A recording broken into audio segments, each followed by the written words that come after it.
100 रोटी वाला ससुराल। सुनो जी, मुझे तो शीतल की बड़ी फिक्र रहती है। उसका ध्यान तो बस घर के बाहर दोस्तों के साथ घूमने फिरने में ही रहता है। उसे कुछ बोलो तो एक नहीं सुनती।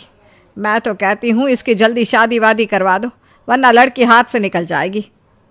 तुमसे ज़्यादा चिंता है मुझे शीतल की शादी की। कल ही वो रामपुर वाले मौसा जी को फ़ोन भी किया था। बता रहे थे एक लड़का है नज़र में। उनका अपना घर है और लड़का भी अच्छा है। अरे तो फिर बस बात चलाओ ना, एक बार देखे तो सही लड़का और घर बार कैसा है। कौन से लड़की की बात चल रही है यहाँ? तुम्हारी शादी की बात चल रही है बेटी। अब तुम्हारी शादी की उम्र हो रही है तो लड़का तो देखना पड़ेगा ना। उफ़ो, मुझे अभी नहीं करनी शादी वादी। ये तो मेरे खेलने कूदने के दिन है। बहुत खेल कूद ली तुम। अब घर के काम धाम सीखने की कोशिश करो, समझी? ससुराल जाकर हमारी नाक मत कटवा देना। सब्जी काटनी तो आती नहीं इसको, तो नाक ही कटवाएगी। अरे मैं इसे शादी तक अच्छे से सब सिखा दूंगी। आप तो बस उस लड़के से इसकी शादी की बात चलवाओ। कुछ दिनों बाद कुणाल और उसकी माँ शीतल को देखने घर आते हैं।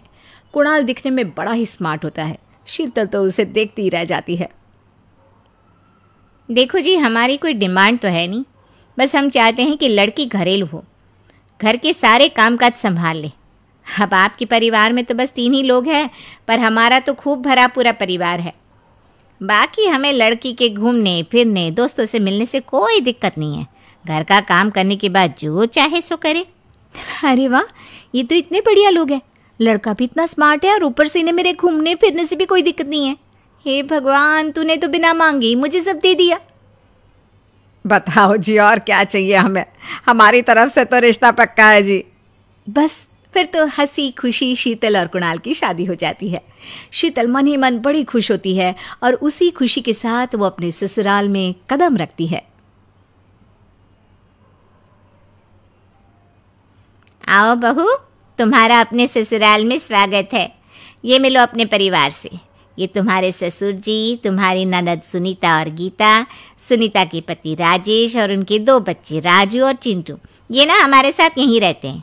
ये तुम्हारी दादी सास हैं और बाकी लोग अभी बाहर गए हुए हैं। इतने सारे लोग, ये सब यहीं रहते हैं इस घर में? अरे अभी तो मेरे देवर देवरानी और उनके 3 बच्चे यहाँ नहीं है। उसके मायके में भी शादी थी ना, तो बस वहीं गई है। कल तक आ जाएंगे। हे भगवान, ये घर है या धर्मशाला? ये सब एक साथ इस घर में कैसे रहते हैं? मुझे तो पता ही नहीं था इनका इतना बड़ा परिवार है। अब समझी कि कोई डिमांड क्यों नहीं की इन्होंने। ये सब चाल चले मेरे साथ। अरे बहू, खड़े खड़े क्या सोच रही हो? चलो अपने कमरे में जाकर आराम करो। जी माँ जी। अगले दिन शीतल का ससुराल में पहला दिन होता है। शीतल रसोई में जाकर सबके लिए खीर बनाने लगती है। तभी उसकी ननद सुनीता आती है। अरे वाह भाभी, आज क्या बना रही हो? बस दीदी, आज वो पहली रसोई है ना, तो खीर बना रही थी। अरे भाभी, ये खीर वीर रहने दो। घर में 4 लोगों को शुगर है और कुछ लोग मीठा ही नहीं खाते। आप ना सीधा खाना ही बना दो। क्या फ़र्क पड़ता है, मीठा बने या नमकीन? बस बहू के हाथ की पहली रसोई होनी चाहिए ना। जी दीदी, तो फिर मैं खाना ही बना देती हूँ। आप बता दो खाने में क्या बनेगा?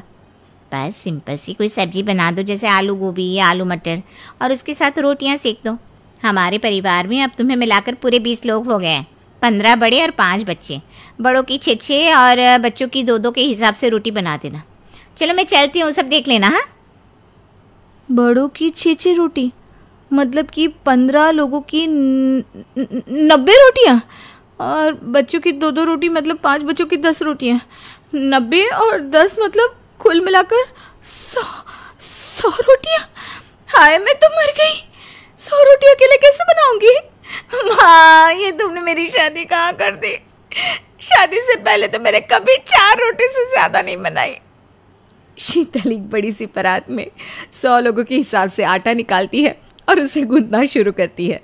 आटा गूंथते गूंथते शीतल के पसीने छूट जाते हैं। उसके बाद बारी आती है रोटी बनाने की।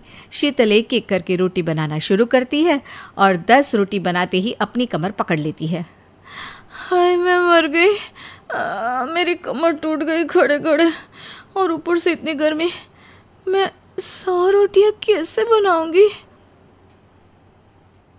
अरे भाभी, सब बाहर रोटियों का इंतजार कर रहे हैं। ज़रा जल्दी जल्दी रोटी सेक दो। सब